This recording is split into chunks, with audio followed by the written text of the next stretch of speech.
membres fondateurs et les membres actuels sont tous des professionnels du bâtiment. Donc que ce soit des artisans, des auto-entrepreneurs, maintenant aujourd'hui aussi, ou des salariés spécialisés qui œuvrent dans les entreprises spécialisées. Ils sont tous des professionnels qui font d'autres activités que la pierre sèche, mais ils sont des professionnels de bâtiment, ils sont spécialisés dans la restauration du bâti ancien, par exemple. C'est une association qui a pour but de promouvoir les techniques de construction en pierre sèche, de communiquer, comme aujourd'hui, sur ces techniques, mais aussi de transmettre les techniques des personnes, des membres professionnels qui les détiennent. Et donc, on met en place des actions de grand public, mais aussi pour les publics spécialisés, que ce soit des agriculteurs, des agents de collectivités locales, des professionnels de bâtiment, des maçons et leurs salariés. On a aussi des formations, une formation qualifiante. Donc ça, c'est une pointe pour travailler une pierre quand on veut. Je prends par exemple. Voilà, ça permettra de travailler le détail. Ça, de dégrossir un peu mieux.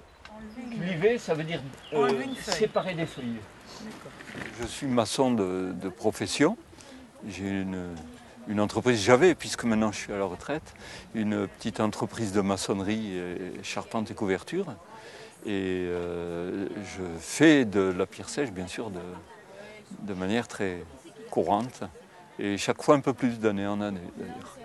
Le Parc national des Cévennes nous a fait nous rencontrer, nous rassembler et nous a dit mais vous êtes plusieurs à savoir faire et donc ça serait intéressant que vous fassiez quelque chose ensemble et c'est parti de là, tout est parti de là.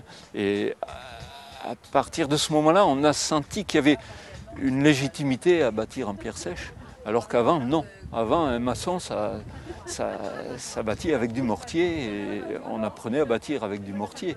Et donc la pierre sèche ne se faisait que de façon très marginale.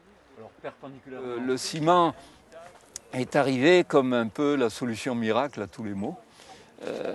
Et sans qu'on s'aperçoive dans un premier temps que ça bloquait la flotte à l'arrière des murs et que donc on avait des terrains qui n'étaient pas assainis. Et donc c'est par la suite, après avoir usé et abusé d'ouvrages en béton, qu'on s'est rendu compte que la pierre sèche, c'était pas si bête.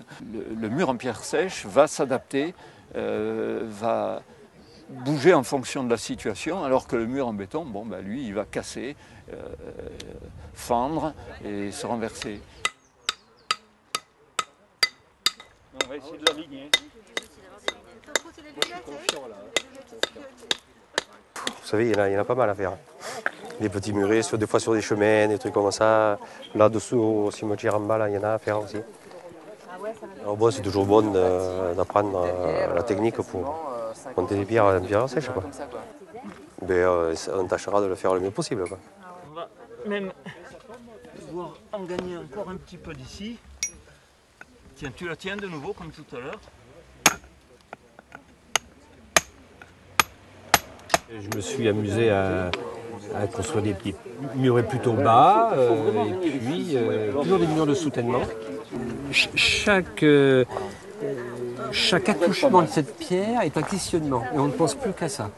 Et ça, je trouve ça passionnant. Et c'est une découverte parce que je ne suis pas du bâtiment, du tout. Par contre, il faut relier l'arrière à l'avant.